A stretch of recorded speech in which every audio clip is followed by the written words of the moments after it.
Terima kasih buat semuanya yang sudah mengunjungi dan bantu support channel Dongeng Donghua ini. Semoga selalu dilancarkan usahanya, dimurahkan rezekinya, dan dimudahkan segala urusannya. Bagi yang baru bergabung, jangan lupa bantu subscribe, aktifkan tanda lonceng, klik like, komen, dan share channel Mimin ke penjuru alam semesta. Oke, mari kita kancutin ceritanya. The First Order, atau Di Sulai. Bab 1061 sampai bab 1070. Di channel Dongeng Donghua. Bab 1061, Sudut yang Rumit. Anak ini bisa sangat baik hati dan membeli koran untuk kita saksikan. Roh-roh itu agak tidak percaya, tetapi koran itu tepat di depannya. Dan senyum murni Ren Xiaosu benar-benar terlihat seperti orang yang baik. Sudah lama sejak mereka membaca koran. Divisi terampil membaca koran seperti perang akhirnya tidak lagi diperlukan hari ini. Memikirkan hal ini, para pahlawan masih sedikit tersentuh. Akibatnya, sebelum mereka mulai membaca koran, saya mendengar Ren Xiaosu berjongkok dan menunjuk ke koran di tanah dan berkata, "Lihat laporan dari Hop Media." Santo pelindung Luo Sheng mengacu pada saya mengejutkan, seolah-olah kota itu penuh dengan musuh. "Lihat yang ini lagi. Dilaporkan bahwa aku memimpin Brigade Tempur ke-6 Angkatan Darat Barat Laut dan bertarung melawan orang barbar utara di Gunung Zuoyun. Pertempuran itu juga sangat tragis. Kami menyeret pihak lain oleh 60.000 orang. 2.000 orang, tentu saja, ini jelas tidak dapat dipisahkan dari kepemimpinan bijak saya. Kalau begitu lihat lagi film dokumenter interogasi ini, yang memberitahuku bagaimana cara membalas dendam orang lain dan membantu keadilan." Para pahlawan memandanginya dan menemukan bahwa ada sesuatu yang salah.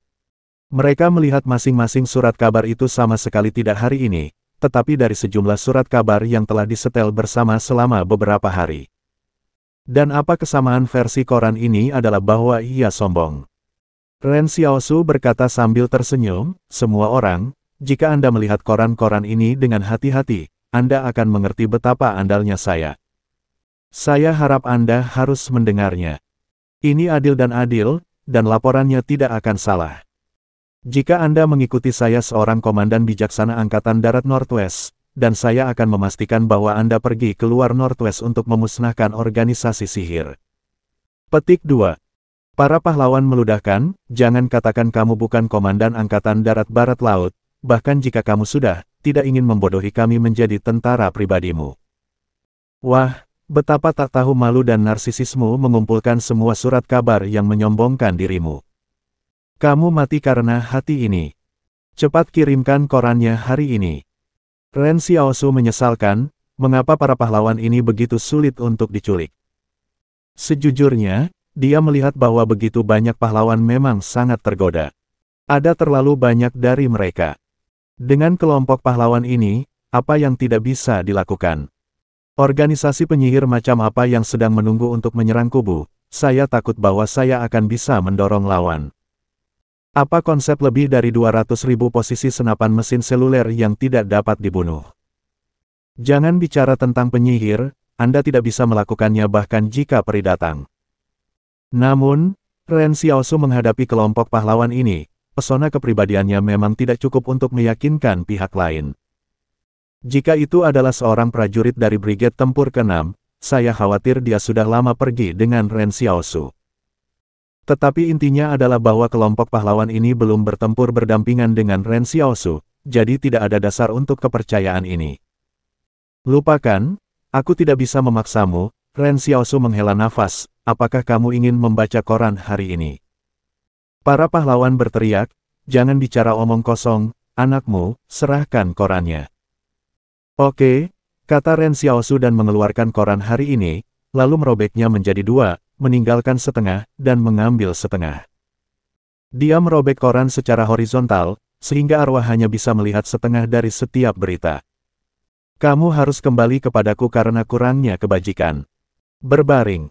Bagaimana Angkatan Darat Barat Laut kita bisa menyebarkan kurangnya kebajikan? Karena ini siang hari, Ren Xiaosu tidak baik tinggal di Tongzong Square terlalu lama, dan anehnya membiarkan penduduk melihatnya berbicara sendiri di sini. Jadi dia hanya tinggal sebentar setiap hari, bertengkar dengan para pahlawan, dan meninggalkan setengah dari koran dan pergi.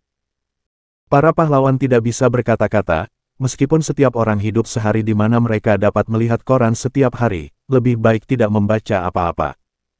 Selain itu, kunjungan harian Ren Xiaosu ke Tongzhong Square untuk mengantarkan surat kabar juga perlahan menyebar. Warga yang melewati Copper Bell Plaza sesekali membahas, lebih dari seminggu setelah Tuan Muda datang ke benteng, dia akan datang untuk meratapi para martir setiap hari. Tampaknya dia benar-benar menghormati para pendahulu ini. Ya, Komandan Angkatan Darat Northwest kita yang muda mampu bertarung, menjadi benar secara moral, menjadi nostalgia, itu benar-benar suatu berkah bagi kita di Barat Laut. Para martir akan sangat senang menyimak channel Dongeng Donghua jika Kuan Xia tahu. Namun, ketika para pahlawan mendengar kata-kata orang yang lewat ini, mereka merasa seperti ditusuk di hati mereka. Mereka meraung, anak itu tidak di sini untuk meratapi kebaikan kita. Dia baru saja datang kepada kita. Kamu harus membuka mata lebar-lebar dan kamu harus mengenali wajah aslinya. Namun, tidak peduli seberapa keras mereka berteriak, para penghuni benteng 178 ditakdirkan untuk tidak mendengar keluhan-keluhan ini. Tentu saja, ketika tidak ada seorang pun di tengah malam, para pahlawan kadang-kadang akan membahas beberapa hal lain. Komandan Li tiba-tiba berkata, kamu juga membaca koran tentang anak itu. Ceritakan kepada kami apa pendapatmu. Tidak ada penyebutan kapabilitas komando militernya secara spesifik di berita. Seharusnya tidak terlalu buruk, tetapi laporan Zhou Yunsan mengatakan bahwa ada jenius komando militer di sekitarnya. Jenius itu harusnya orang kepercayaannya. Dimungkinkan untuk menahan 70.000 orang selama setengah bulan dengan 6.000 orang. Saya tidak berpikir ada banyak komandan sebelumnya. Jika kamu tidak menyebutkannya lebih dulu, lihatlah berita tentang film dokumenter interogasi dan pertempuran Los Angeles. Nilai kekuatan bocah ini sangat tinggi, yang merupakan langit-langit dalam sejarah pasukan Barat Lautku. Sebenarnya ada komandan seperti itu yang tidak takut akan pembunuhan selama perjalanan. Pada saat ini, seorang pahlawan tiba-tiba berkata, pernahkah Anda berpikir bahwa jika suatu hari dia terbunuh dalam perang, dan kemudian geraham besar dibawa ke alun-alun lonceng perunggu, kita tidak bisa mengalahkannya dalam adegan apapun. Begitu kata-kata ini keluar, semua pahlawan mengambil napas, mereka tidak mempertimbangkan masalah ini dari sudut yang rumit sebelumnya. Sekarang mereka memarahi Ren Xiaosu karena kurangnya kebajikan satu persatu, dan menunggu pihak lain datang ke alun-alun perunggu ini. Dengan kurangnya kebajikan anak ini, apakah Anda masih memiliki hari yang damai? Saya tidak berani memikirkannya. Meskipun sedikit tidak mau mengatakannya, aku berharap bocah ini berumur panjang dan kematian alami pada usia 100 tahun. Jangan mati di medan perang untuk menjadi martir. Dalam keadaan normal, Gigi tidak akan dibawa ke sini tanpa mati di medan perang. Komandan Li kembali bertanya, apa pendapat Anda tentang lamarannya? Komandan Li kembali bertanya, apa pendapat Anda tentang lamarannya? Komandan Li bermaksud mengikutinya untuk mendorong organisasi penyihir. Tidak, kata Komandan Li. Apa arti komandan itu? Komandan Li berkata, meskipun saya juga ingin membalas dendam dari para penyihir itu, dan kemudian membiarkan orang-orang di Barat Laut hidup dalam kedamaian dan kepuasan, saya pikir lebih baik untuk melihatnya lagi. Dalam hal ekspansi daya, saya ingin memperluas wilayah kami, tetapi itu tidak sejalan dengan keyakinan saya untuk berdiri di Barat Laut. Kalau begitu dengarkan Komandan Li, jangan rawat dia dulu. Sayang, aku terlambat. Bab 1062. Baca koran. Untuk para pahlawan, semua orang bertengkar dengan Ren Xiaosu dan menjadi marah, tetapi mereka pertama-tama mengenali premis bahwa Ren Xiaosu adalah komandan Angkatan Darat Barat Laut berikutnya. Dan tidak pernah menyangkal bahwa pihak lain mewakili masa depan Northwest. Jadi setelah marah, semua orang akan tenang dan serius memikirkan proposal Ren Xiaosu. Tetapi seperti yang dikatakan Komandan Li, semua lebih dari 200.000 pasukan heroik telah menjadi tentara swasta, jadi sangat sulit untuk mengatakan kemana arah Barat Laut akan pergi di masa depan. Karena itu, keputusan yang begitu penting, Anda tidak akan pernah membuat pilihan dengan mudah. Pada hari-hari berikutnya, Ren Xiaosu terus merobek koran setiap hari, dan arwah-arwah itu masih dimarahi dengan amarah. Desakan Ren Xiaosu untuk berduka atas para pahlawan membuat banyak penghalang merasa tersentuh, pelan-pelan. Beberapa orang bahkan mengikuti Ren Xiaosu dan berjalan di sekitar Tongzhong Square setiap hari. Tentu saja, jenis harian gratis ini pada dasarnya adalah orang tua. Pada awalnya, para pahlawan memarahi Ren Xiaosu karena tidak tahu malu, tetapi kemudian para pahlawan tiba-tiba menemukan bahwa ketika seseorang datang untuk meratapi mereka setiap hari, kerohanian mereka menjadi lebih kuat. Perlu diketahui bahwa mereka hanya bisa tinggal di dunia ini karena berkabung orang-orang barat laut. Hal ini menunjukkan bahwa berkabung orang biasa memang akan berdampak pada mereka. Waktunya masih singkat, jadi kami masih tidak bisa menilai apa dampaknya, tetapi ini adalah arah yang lebih baik. Sama seperti Ren Xiaosu akan terus menjalani kehidupan santai 2 dan 1 baris ini. Su Xianchu tiba-tiba datang untuk memberitahu Ren Xiaosu bahwa urusan Komandan Zhang telah selesai dan mereka berdua berangkat besok. Ren Xiaosu merasakan sedikit penyesalan di hatinya bahwa lebih dari 200.000 pahlawan tidak diculik oleh dirinya sendiri. Pada jam 6 pagi berikutnya, Zhang Jinglin telah menunggunya di lapangan Tongzhong lebih awal. Zhang Jinglin mengenakan seragam militer dan membawa ransel berbaris, berdiri di kabut pagi. Ren Xiaosu berkata sambil tersenyum, "Aku belum pernah melihat Zhang berpakaian, ada apa di dalam ranselnya?" Rencana trekking ini adalah periode 2 bulan, jadi bawalah jatah cucian dan makanan di jalan. Zhang Jinglin menjelaskan, "Anda tidak membawa apa-apa." "Tenang," kata Ren Xiaosu sambil tersenyum, "ketika aku memasuki hutan belantara, itu sama dengan kembali ke rumah, tidak ada perbedaan." "Oke," Zhang Jinglin mengangguk. "Tetapi Tuan Zhang, bukankah Anda perlu membawa beberapa penjaga?" Ren Xiaosu dengan penasaran berkata, "Apakah Anda takut akan bahaya di luar barat laut?"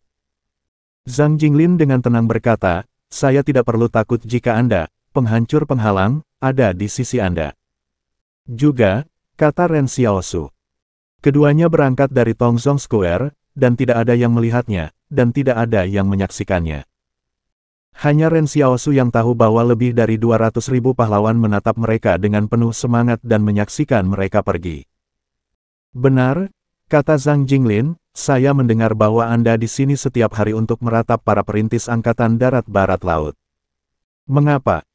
Ren Xiaosu melirik ke belakang ke lonceng perunggu di belakangnya, dan kemudian berkata dengan serius, "Karena aku mengagumi pengabdian para perintis kepada Barat Laut, Tuan Zhang. Kamu juga tahu bahwa aku orang yang lebih egois, jadi aku akan bertahan ketika mendengar kemuliaan mereka. Saya tidak bisa menahan diri untuk bergerak.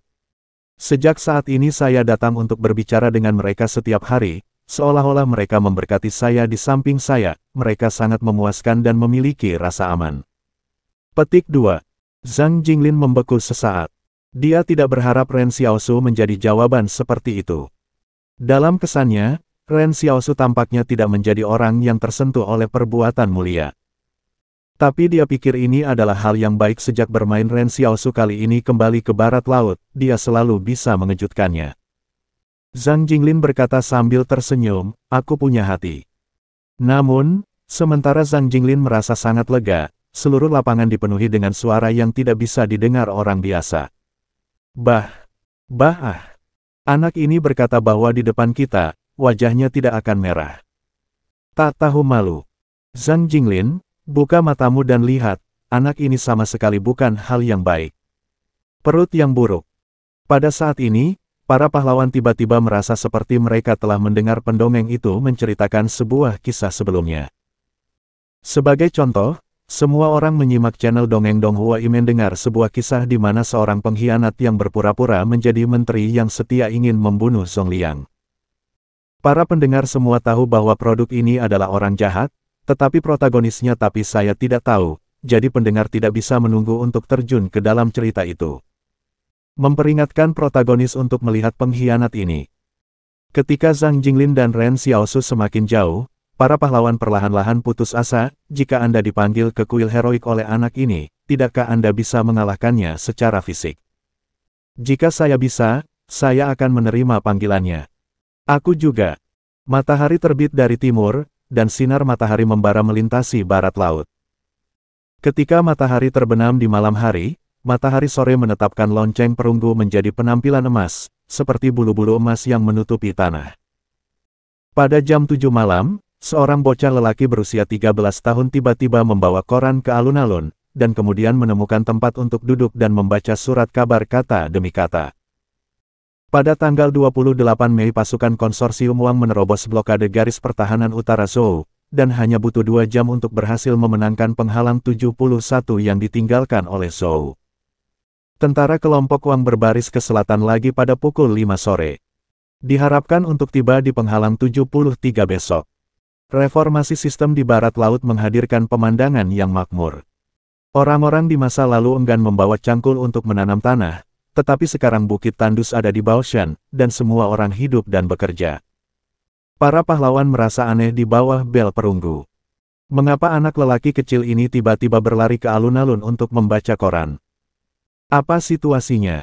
Tetapi semua orang tidak punya banyak waktu untuk memikirkannya. Lagi pula, jika seseorang membaca koran, maka mereka mendengarkan. Apakah ini lebih baik daripada membaca koran seperti semua orang bertarung? Selama 7 hari berturut-turut, bocah laki-laki itu datang setiap hari dan menepuk pantatnya sampai dia selesai membaca koran. Semangat mulai menantikan jam 7 setiap malam. Bocah kecil yang terlihat biasa juga tampak manis di mata mereka. Di mata para pahlawan, anak ini mungkin adalah orang paling lucu di seluruh barat laut. Hanya saja semua orang sangat ingin tahu, mengapa ada anak yang datang untuk membaca koran secara tiba-tiba, apakah ini untuk melatih kefasihannya. Sampai hari ke-7, tiba-tiba seorang wanita setengah baya datang ke alun-alun. Dia melihat anak itu dan bertanya dengan rasa ingin tahu, "Nak, mengapa kamu berlari ke sini? Apa yang kamu lakukan?" Bocah lelaki itu tampak sedikit panik ketika melihat ibunya datang. Tidak ada apa-apa." "Apa yang kamu pegang?" Wanita parubaya itu mengambil koran dari anak itu, dan kemudian bertanya-tanya, "Apa yang kamu lakukan dengan koran hari ini, dari mana asalnya? Apakah kamu mengambilnya?" Sebuah surat kabar media harapan harganya $2, tetapi anak itu hanya memiliki $10 sebulan untuk uang saku, jadi dia tidak berpikir itu dibeli oleh anak itu. Anak itu ragu-ragu sebentar dan menjelaskan, "Saya membeli ini." "Kamu membelinya? Dari mana kamu mendapatkan uang itu?" Wanita parubaya itu membeku. "Tuan muda memberikannya," anak itu menjelaskan. Dia mengatakan bahwa selama saya datang untuk membaca koran setiap hari, saya akan memberi saya $300 sebulan untuk uang saku. Jika saya dapat terus berjalan tanpa gangguan setiap hari, saya akan memberikan tambahan 1 tahun kemudian ribuan. Tapi dia memiliki persyaratan agar dia tidak datang selama kelas, dia harus menunggu sekolah di malam hari. Dan dia juga meminta saya untuk melebihi 90 poin untuk setiap mata pelajaran untuk mendapatkan 1000. Wanita parubaya itu terpana, dan keluarganya tinggal di sebelah wisma. Di sana ia membuka toko cucian kecil. Si muda tampan akan mengirim pakaian untuk dicuci setiap hari. Selama waktu itu, ia mengenal anak-anaknya sendiri. Tetapi dia tidak menyangka bahwa Marsal muda telah membuat kesepakatan dengan anak-anaknya sebelum pergi. Wanita parubaya itu membeku untuk beberapa saat. "Aku bilang kenapa kamu pulang terlambat akhir-akhir ini. Kupikir kamu bermain di luar." "Tapi apakah pemuda tampan itu mengatakan mengapa dia menyuruhmu melakukan ini?" Anak itu menjawab, "Saya juga bertanya kepadanya mengapa dia ingin membaca koran di Tongzhong Square. Dia mengatakan bahwa para martir meninggal untuk melindungi rumah mereka, sehingga mereka memiliki hak untuk mengetahui seberapa makmur rumah mereka yang dilindungi sekarang." "Ya." Wanita parubaya itu berpikir sejenak, dan kemudian menggosok kepala anak itu sambil tersenyum. "Kalau begitu, Anda bisa mengatakan apa-apa kepada kami, dan ayah saya dan Anda dapat menghentikan Anda dari melakukannya. Oke, setelah Anda selesai membaca koran setiap hari, kemudian kembali makan malam di rumah, makan malam akan 1 jam kemudian di rumah." Bab 1063, Beteng 178 poster depan. Sebelum ini, Ren Xiaosu belum pernah ke barat dari 178 benteng. Tempat di luar benteng tidak sepi seperti yang dibayangkan. Ren Xiaosu dan Zhang Jinglin berjalan di hutan belantara juga dapat melihat banyak orang barat laut mengolah dan merumput di hutan belantara. Zhang Jinglin menjelaskan, pabrik berada di area perlindungan benteng. Anda juga harus melihat pabrik itu ketika Anda datang dari penghalang 144, tetapi jika Anda bertani dan merumput, barat laut lebih cocok.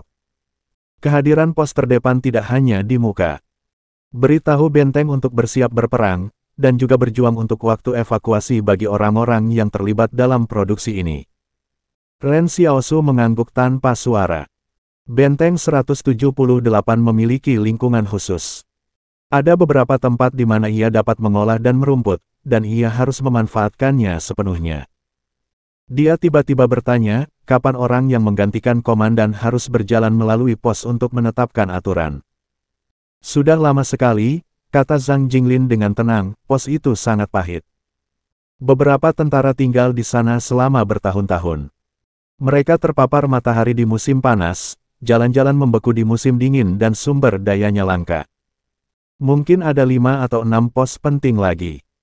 Secara pribadi, ini tidak terlalu kesepian, tetapi hanya ada 2 orang di beberapa pos terdepan, jadi Anda harus menahan kesepian. Zhang Jinglin melanjutkan, tentu saja, komandan tinggal dengan nyaman di benteng, tetapi Anda harus memahami bahwa 178 pos terdepan membawa tanggung jawab paling berbahaya dalam perang, apa yang mereka alami.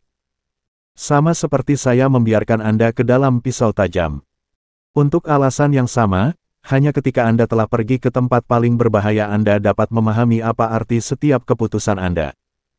Orang-orang yang lahir dan mati bersama semua orang berhak menjadi komandan. Saya harus mengatakan bahwa 178 benteng dapat menarik Ren Xiaosu, mungkin semacam semangat yang berorientasi pada orang. Zhang Jinglin berkata sambil tersenyum, dan ini juga memiliki efek psikologis. Saya tidak tahu apakah Anda bisa memahaminya. Orang-orang pekerja keras akan memandang rendah orang-orang malas dari hati. Jika seorang komandan telah mengunjungi perusahaan pisau tajam dan berjalan melalui semua pos terdepan, dari lubuk hati saya memandang rendah para birokrat yang serakah untuk hidup dan mati. Dan tidak melakukan apa-apa pada awalnya, tetapi kemudian saya mengetahui bahwa jika saya menemukan seorang jenderal yang sedang menyelinap dan menyelinap, saya secara tidak sadar akan mengatakan, Anda berpikir tentang mereka yang menderita prajurit kesepian yang kesepian, pikirkan tentang saudara-saudara yang lahir dan mati di garis depan. Bukankah kamu akan malu?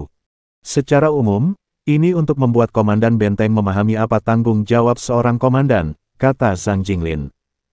Berjalan melalui pos dan memasuki perusahaan pisau yang tajam, kedua hal ini seperti upacara pelantikan yang unik. Faktanya, Ren Xiaosu pada awalnya tidak cukup memahaminya. Karena dia adalah calon komandan, apa yang akan dia lakukan jika dia mati dalam situasi nyata? Itu normal. Hal semacam ini biasanya memakan waktu 2 bulan untuk berjalan di pos jaga dengan berjalan kaki.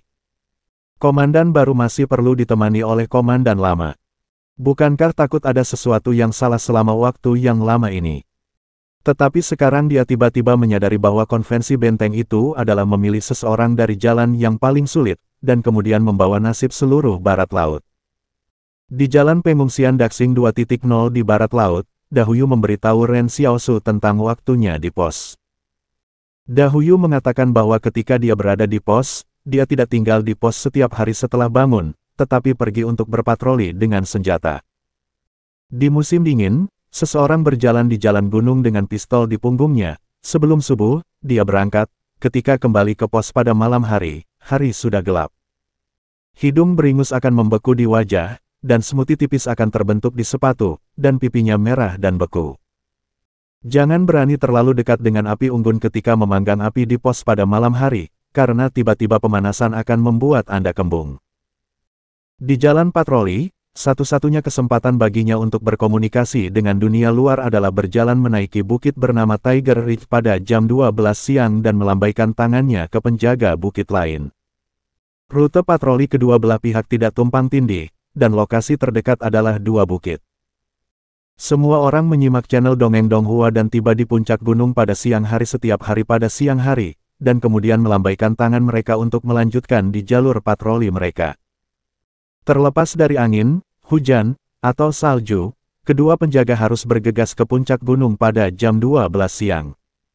Dan mereka akan mendapatkan penghiburan dalam jiwa ketika mereka melihat bahwa yang lain juga ada di sana. Tidak semua orang terlalu sibuk, tetapi karena terlalu kesepian. Jika periode layanan penjaga ini berakhir dan dia siap untuk pergi, dia pasti akan meminta penjaga baru Tou Sandingwan. Dia harus tiba di Tiger Ridge pukul 12 setiap hari dan melambaikan tangan dengan rekan-rekannya melintasi gunung karena dia sedang menunggumu. Selama 100 tahun terakhir, telah ada 178 pos terdepan sejak berdirinya 178 benteng. 178 pos ini seperti bintang-bintang kesepian dan obor di hutan belantara. Ren Xiaosu dengan penasaran berkata, Tuan Zhang seharusnya tidak memahami kekuatanku pada awalnya. Apakah kamu mengirimku ke pisau tajam karena takut aku akan mati seperti ini? Zhang Jinglin dengan tenang berkata, saya berusia awal 40-an, dan itu relatif muda di usia komandan. Jadi jika Anda benar-benar mati dalam perang, saya harus memiliki lebih banyak waktu untuk memilih yang berikutnya. Anda tahu beberapa komandan hanya menemukan kandidat yang cocok di usia 70-an, dan saya beruntung. Ren Xiaosu mengangkat alisnya, apakah sudah terlambat untuk berlari? Tentu saja sudah terlambat, Zhang Jinglin tertawa, jangan bilang kamu tidak bisa melihat ke belakang. Banyak orang berpikir bahwa Zhang Jinglin serius dan serius, tetapi Ren Xiaosu telah melihat seperti apa Zhang Jinglin ketika dia berada di kota pasar, bahkan. Dia mengerti bahwa produk ini dapat berfungsi sebagai komandan benteng 178 karena juga merupakan bajingan. Ren Xiaosu dan Zhang Jinglin diperkirakan akan berangkat di pagi hari dan tiba di malam hari di pos pertama di 80 km barat laut dari 178 benteng. Kemudian Zhang Jinglin menemukan bahwa dia lelah dan agak prostratif. Tetapi Ren Xiaosu masih kentut. Rencana untuk melakukan perjalanan melalui pos itu sendiri juga untuk mengasah pikiran para komandan sebelumnya, sehingga perlu untuk berjalan. Tapi saya kira komandan lama yang menetapkan aturan ini di masa lalu tidak menyangka bahwa komandan ini bahkan akan mengebor orang yang transenden dengan kekuatan fisik yang sama dengan binatang. Buas, apa yang disebut pengalaman melatih pikiran tidak memainkan peran yang seharusnya. Dalam rencana Zhang Jinglin, Ren Xiaosu telah mengalami terlalu banyak pertempuran dalam beberapa tahun terakhir dan telah membunuh banyak orang pada perjalanan ini. Ia berharap bahwa kesabaran Ren Xiaosu dapat tenang dan memberi Ren Xiaosu kesempatan untuk mengendapkan dirinya sendiri. Akibatnya, Ren Xiaosu tidak ada hubungannya, tapi jalan ini lebih seperti melatih Zhang Jinglin sendiri.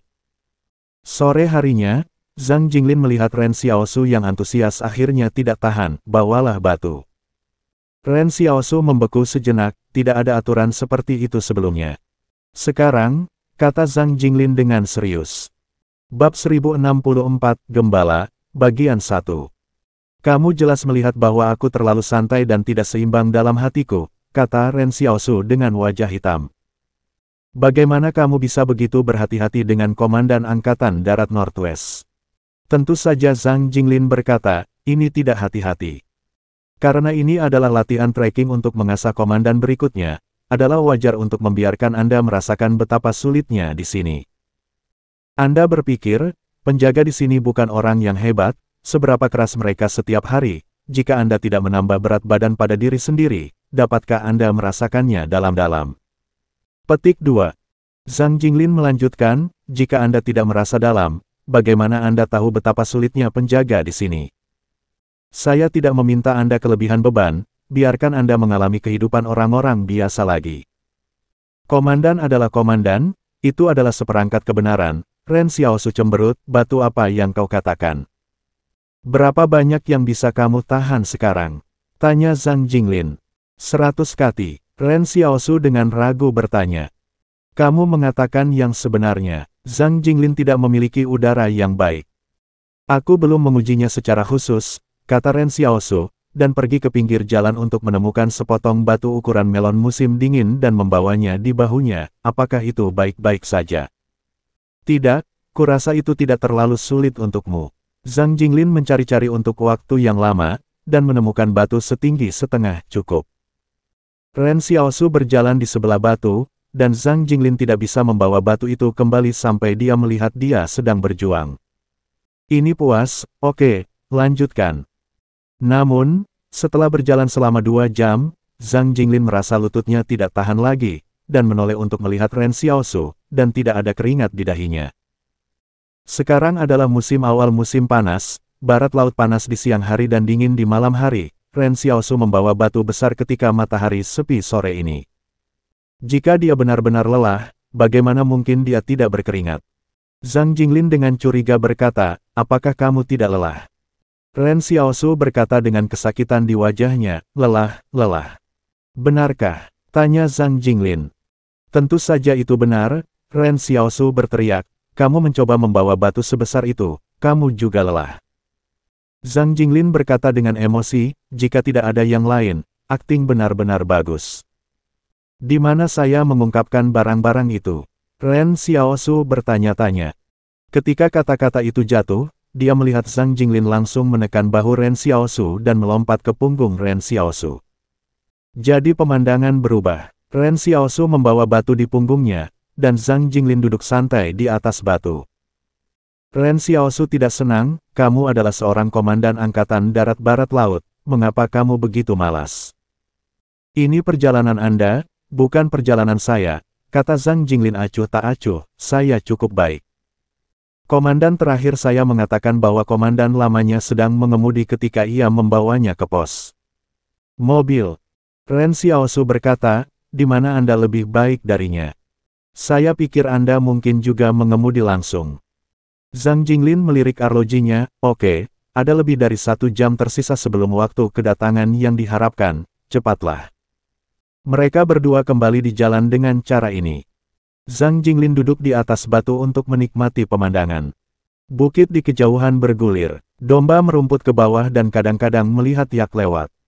Tiba-tiba Zhang Jinglin berkata, saya tidak pernah begitu santai di luar benteng, dan saya belum punya waktu untuk menikmati pemandangan di sini. Namun, jika saya berpikir bahwa suatu hari perang akan mulai lagi, akan ada mayat di mana-mana, dan saya merasa itu berantakan lansekap. Pernahkah kamu berpikir untuk menyerang balik para penyihir? Ren Xiaosu dengan penasaran berkata, bukankah ini dilakukan sekali dan untuk selamanya? Aku memikirkannya, kata Zhang Jinglin, namun, kekuatan pihak lain terlalu misterius, yang membuat kita takut. Kita tidak bisa bertaruh pada kehidupan orang-orang di belakang kita sampai kita memahami kekuatan musuh. Ren Xiaosu mengangguk, sama seperti perang antara Tinder dan Legiun Ekspedisi. Sebelum dia memiliki pemahaman menyeluruh tentang berapa banyak pasukan yang dimiliki barbar, bergegas untuk mengejar serangan balik hanya akan menyebabkan kegagalan. Aku mendengar Dahuyu mengatakan bahwa mereka mengirim seseorang untuk menyusup, bukankah itu berjalan dengan lancar? Tanya Ren Xiaosu. Tidak mulus, Zhang Jinglin menggelengkan kepalanya. Karena hambatan bahasa, warna kulit yang berbeda, tanya Ren Xiaosu penasaran. Tidak, kata Zhang Jinglin, karena mereka telah menjara sejumlah besar rekan senegaranya dalam 200 tahun terakhir. Pada kenyataannya, 80% orang di sana tidak berbeda dengan kita, dan bahasanya sama. Saya kira kelompok paling awal ketika para penyihir menjara penduduk dan mengembangkan diri mereka sendiri, mereka tidak berharap itu akan menjadi hasilnya. Tentu saja, kita juga harus waspada. Situasi ini tidak hanya memfasilitasi orang-orang kita untuk menyimak channel Dongeng Donghua dan berbaur dengan masyarakat mereka, itu juga berarti mereka juga bisa berbaur dengan kita. Mengapa itu tidak bisa menembus? Tanya Ren Xiaosu. Karena kita tidak bisa membuat penyihir, Zhang Jinglin menjelaskan, organisasi penyihir adalah struktur kekuatan yang menimpa segalanya di negara itu, dan struktur organisasi ini sangat ketat. Selama Anda bukan penyihir, pada akhirnya Anda tidak dapat benar-benar memahaminya. Apa artinya?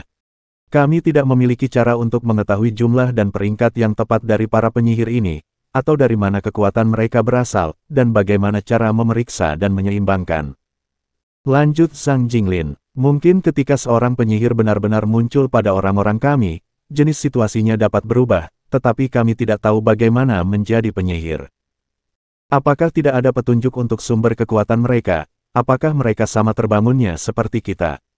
Ren Xiaosu bertanya. Tidak, kata Zhang Jinglin tegas, kekuatan mereka memiliki seluruh sistem dan warisan, yang tidak sama dengan kebangkitan oleh keberuntungan, dan penyihir ini muncul di hadapan bencana. Bahkan, mereka tidak memiliki kebencian terhadap kita, hanya menjadi sebuah peradaban.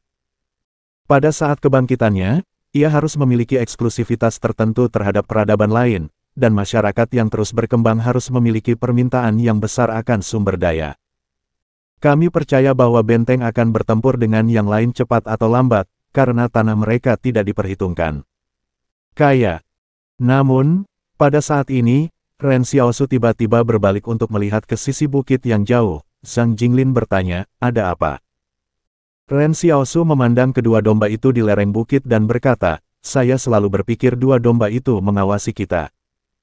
Zhang Jinglin tersenyum dan meremas bahunya, dua domba, silakan saja, para prajurit di pos terdepan masih menunggu kita. Yah, mungkin aku lebih memikirkannya, Ren Xiaosu mengangguk, setelah meninggalkan barat laut, aku selalu merasa bahwa musuh mungkin ada di dekatnya, jadi sarafku sedikit tegang. Ketika kedua sosok itu perlahan-lahan menghilang di cakrawala, kedua domba di lereng bukit, yang pada awalnya menuju ke bawah untuk makan rumput, berbalik dan berlari. Tidak tahu kemana harus berlari. Seekor anjing gembala melihat bahwa mereka telah meninggalkan tim dan ingin menghentikannya, tetapi anjing gembala baru saja mendekat, tetapi tampaknya melihat sesuatu yang mengerikan, dan mundur. Bab 1065, Gembala, Bagian 2. Saat malam tiba, kedua domba yang telah meninggalkan tim berlari sepanjang jalan, seolah tanpa lelah berlari jauh ke barat laut. Ada dua orang di pos, satu berpatroli di siang hari dan satu berpatroli di malam hari, sehingga tidak ada jalan buntu dalam waktu. Tapi, siapa yang peduli dengan dua domba di padang belantara? Ketika mereka melewati malam, sampai pagi hari, mereka akhirnya melewati garis paling luar dari pos terdepan dan tiba di lereng bukit. Di sini, sudah ada orang mengenakan jubah katun abu-abu dan linen. Dia berdiri dan menunggu dengan tenang, seluruh ekspresinya ditutupi kerudung, seolah bermeditasi dengan mata tertutup. Kedua domba itu memandangnya dengan penuh harap, dan jubah abu-abu itu membuka matanya dan mengambil batu putih dari lengan bajunya untuk dipegang di tangannya. Hanya mendengarkannya membisikkan satu bait aneh, kedua domba itu tiba-tiba berubah menjadi humanoid yang merayap, dengan rambut hitam dan kulit kuning, tidak berbeda dengan Central Plains. Katakan padaku, apa yang kamu lihat? Suara jubah abu-abu itu rendah dan magnet, seolah-olah itu berisi irama tertentu. Kedua pemuda itu berkata, kami tampaknya telah melihat lelaki besar di kubu pertahanan. Meskipun ia tidak tahu identitas partai lain, ia memiliki pengikut sendiri, dan pengikut itu sangat kuat. Mengapa kamu melihatnya? Grey Robe berkata dengan tenang, hati-hati. Ketika berbicara, batu yang dipegang erat-erat di tangan jubah abu-abu itu tampaknya sangat penting baginya. Dua orang di depannya berkata, pelayan itu bisa berjalan di belakang batu, dan orang besar itu duduk di atas batu. Batu besar. Batu setinggi setengah orang, kedua pelayan itu memandangi batu di tangan penyihir itu dengan perasaan kagum, seolah kagum. Penyihir itu bertanya-tanya, apa yang dia lakukan dengan batu di punggungnya. Tidak jelas, kami tidak berani terlalu dekat, pelayan itu tampaknya memiliki indera keenam yang sangat tajam. Kami hanya memandangnya lebih dekat dan hampir tahu, pelayan itu menjelaskan, kami menduga membawa batu itu mungkin adalah orang besar. Menghukumnya. Itu mungkin, penyihir itu mengangguk, tapi mereka hanya bepergian oleh dua orang, dan status mereka tidak lebih tinggi atau lebih tinggi, jadi tidak ada gunanya bagiku. Kembalilah dan ingat untuk tidak menunjukkan kekurangan. Akibatnya, dua pelayan buru-buru berkata, Tuan, kami telah berada di sini selama 2 tahun. Sangat sulit bagi kami untuk melihat seseorang yang istimewa berjalan keluar dari benteng. Tolong jangan lewatkan kesempatan ini. Saya berani menjamin bahwa Anda akan dapat temukan yang Anda inginkan. Petik 2. Kedua pelayan itu juga cukup sengsara, bahkan jika mereka dikirim untuk melayani sebagai domba selama 2 tahun, di mana mereka dicukur berkali-kali setelah bercampur dengan kawanan gembala. Tidak apa-apa untuk hanya mencukur wol dan menderita penghinaan. Kuncinya adalah risiko dibantai. Untuk apa domba itu? Bukan hanya untuk makanan. Sekarang para penyihir membiarkan mereka kembali mengintai, bagaimana mereka bisa tahan. Penyihir itu sepertinya melihat di benak mereka, dan berkata sambil tersenyum. Sebelum kamu datang untuk memberikan suara di bawah pintu saya untuk menjadi magang, jika kamu tidak melihat kerja kerasmu, aku tidak akan setuju sama sekali. Magang harus memiliki magang. Pencerahan, sudah terlambat untuk bertobat. Hamba itu buru-buru berkata, kami tidak ingin bertobat, Tuan. Anda pikir, jika kita berubah menjadi domba, kita tidak bisa masuk ke dalam lingkup aliansi penghalang sama sekali. Anda juga mengatakan bahwa apa yang Anda cari muncul ratusan kilometer tenggara dari benteng 178. Kami tidak bisa sampai di sana bahkan jika kami menjadi domba. Anda mungkin juga menangkap lelaki besar ini dan bertanya kepadanya, mungkin dia akan tahu. Pelayan lain berkata, dan bahkan jika mereka tidak tahu di mana Anda mencari, tetapi pelayan itu dilahirkan dengan kekuatan ilahi, jika Anda menjadi seorang gladiator. Anda pasti akan dapat membuat percikan besar di acara tahun depan. Penyihir itu memejamkan mata dan merenung, mencari sesuatu seperti jarum di tumpukan jerami, padahal dia tidak punya banyak harapan. Tetapi gladiator membuat penyihir itu sangat bersemangat. Seorang pelayan kekuatan alami. Sebagai penyihir rapuh, pengikut dekat seperti itu sangat dibutuhkan. Penyihir itu terdiam lama dan berkata, pergilah, bantu aku menemukan mereka. Setelah ini selesai, aku akan mengizinkanmu belajar di menara penyihirku. Dengan mengatakan itu, dua pemuda di depannya berubah menjadi domba lagi, dan mata ungu menyala di batu putih di tangannya, dan kemudian keluar lagi. Kedua domba itu saling melirik, dan berlari ke arah benteng lagi di bawah matahari pagi. Pada saat yang sama, Ren Xiaosu dan Zhang Jinglin terjaga. Alih-alih tidur, mereka mulai memasak sarapan untuk dua penjaga di pos ketujuh. Zhang Jinglin dengan terampil mengenakan celemek dan mengenakan lengan baju, dan Ren Xiaosu sudah mulai memotong sayuran, tetapi tidak ada banyak jenis sayuran di pos, hanya lobak dan kol. Dua penjaga berdiri dengan cemas di luar dapur, Komandan muda, mengapa kita tidak berdua memasak, akankah konyol bagimu untuk memasak? Ada panggilan telepon di pos, jadi mereka menerima pemberitahuan kemarin sore bahwa komandan akan datang. Tetapi mereka tidak berharap bahwa komandan muda dan komandan akan bangun dan bahkan menyiapkan mereka untuk sarapan, yang membuat mereka sedikit bingung. Zhang Jinglin tersenyum dan terhibur, apa yang gugup, Anda ditempatkan di sini. Kami berdua yang nyaman di benteng akan memasak untuk Anda. Ini bukan kerja keras bagi Anda. Anda hanya bisa makan di lingkungan yang sulit. Kubis lobak membuat saya merasa malu dengan Anda. Penjaga mendengar Zhang Jinglin mengatakan ini dengan cepat, tidak akan. Pengiriman rutin sayuran segar baik, mari kita memasak. Kenapa? Khawatir tentang masakan kita tidak baik. Zhang Jinglin berkata dengan bercanda, tenang, dua koki kami sangat baik. Ren Xiaosu terampil mencuci sayuran, memetik sayuran, dan memotong sayuran, dan kemudian, seperti sulap, ia mengeluarkan kaki belakang babi di depan sentri dan Zhang Jinglin. Zhang Jinglin telah lama mendengar bahwa Ren Xiaosu memiliki kemampuan magis, tetapi dia melihatnya untuk pertama kalinya. Jangan lihat aku seperti ini, kata Ren Xiaosu dengan tenang. Aku menyiapkan daging babi ketika aku tahu aku akan datang ke pos, dan membawa dua kaus kaki tebal untuk masing-masing sebagai hadiah. Zhang Jinglin tersenyum, ya, Yunsu adalah industri Anda. Sekarang Anda adalah salah satu orang terkaya di barat laut, tetapi pertanyaannya adalah mengapa Anda hanya memiliki dua pasang kaus kaki jika Anda begitu kaya? Tanda tanya, petik 2. Ren Xiaosu memutar matanya, kamu komandan angkatan darat barat laut masih merindukan uangku. Saat makan, penjaga sedang minum bubur dengan mangkuk, dan matanya menjadi merah ketika dia minum.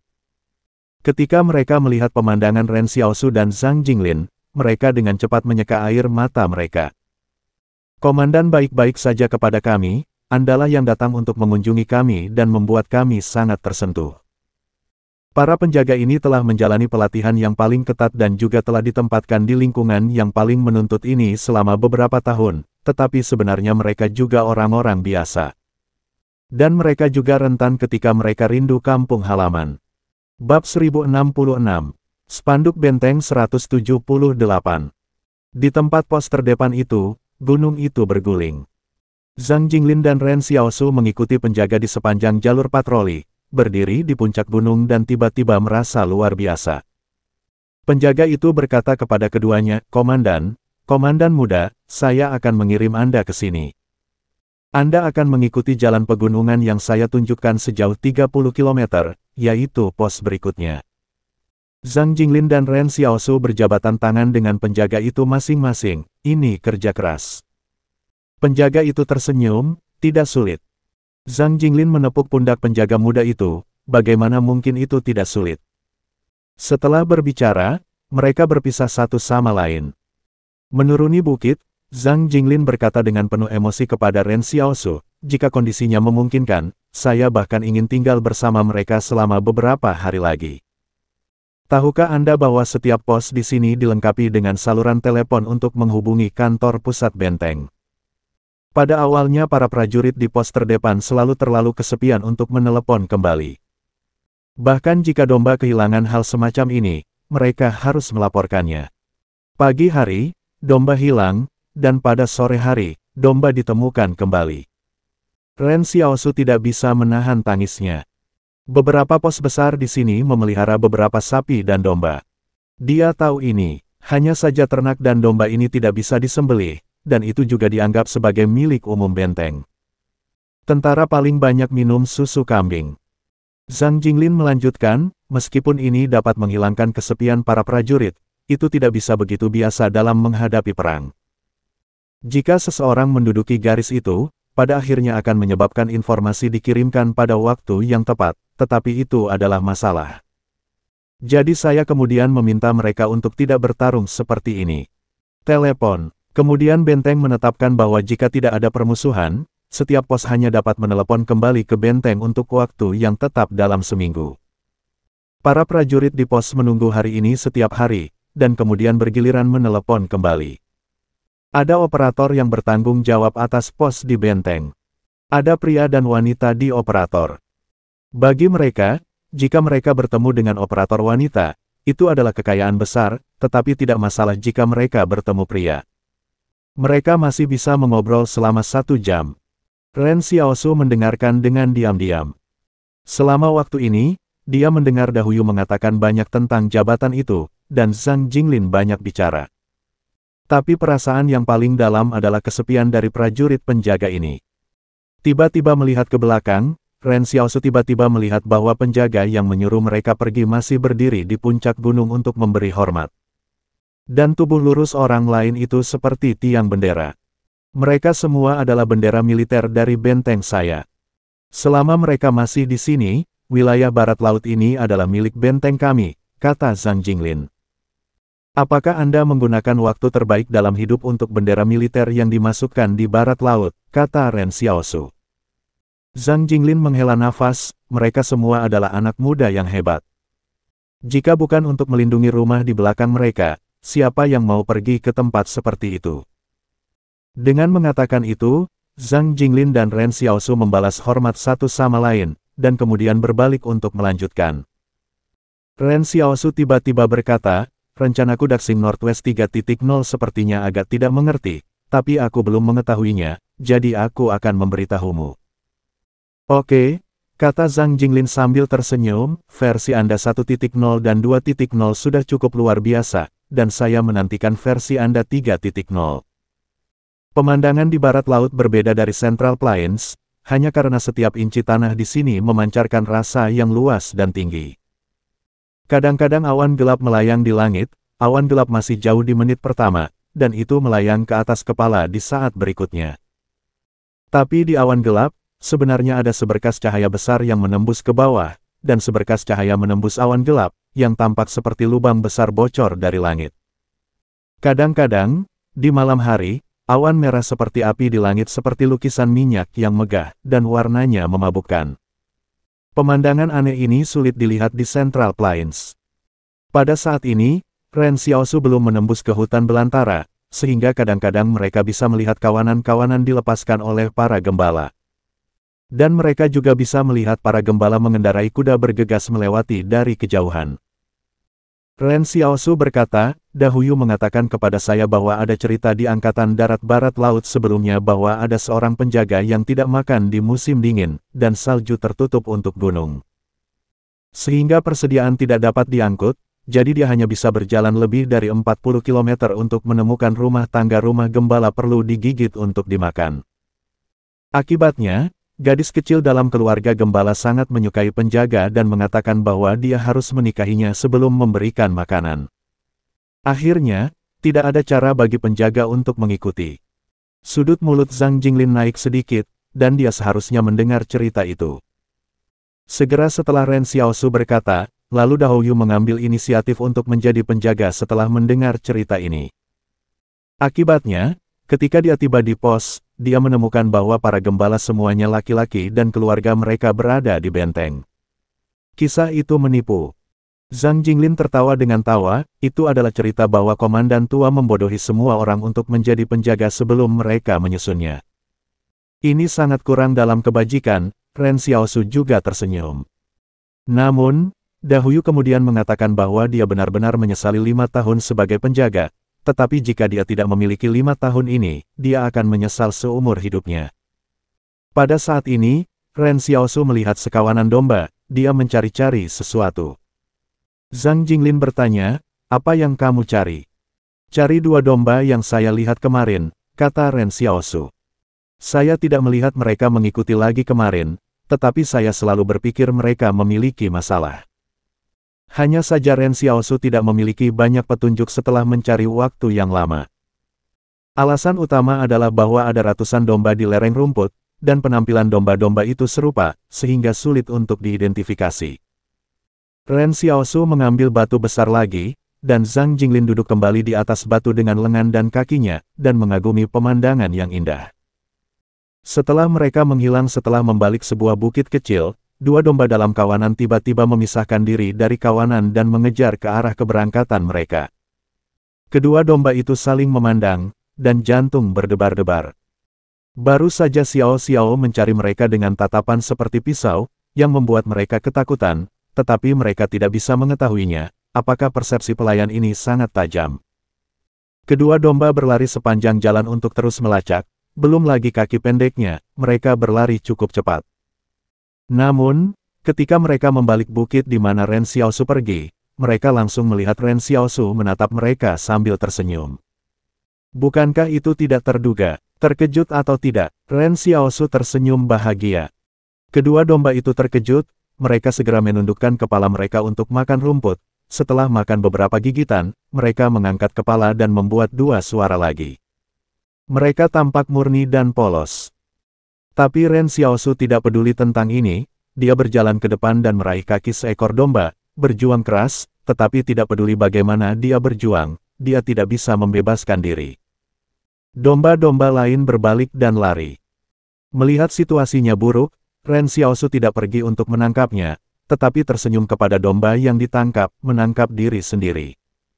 Dengan itu, Ren Xiaosu meninju kepala domba dengan pukulan dan menjatuhkannya sepenuhnya.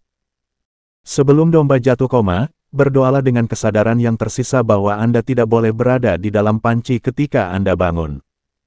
Bab 1067, Tamu Tak Diundang Datang.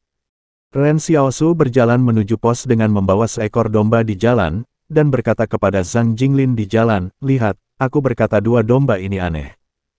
Bisakah domba yang serius berlari bersama kita?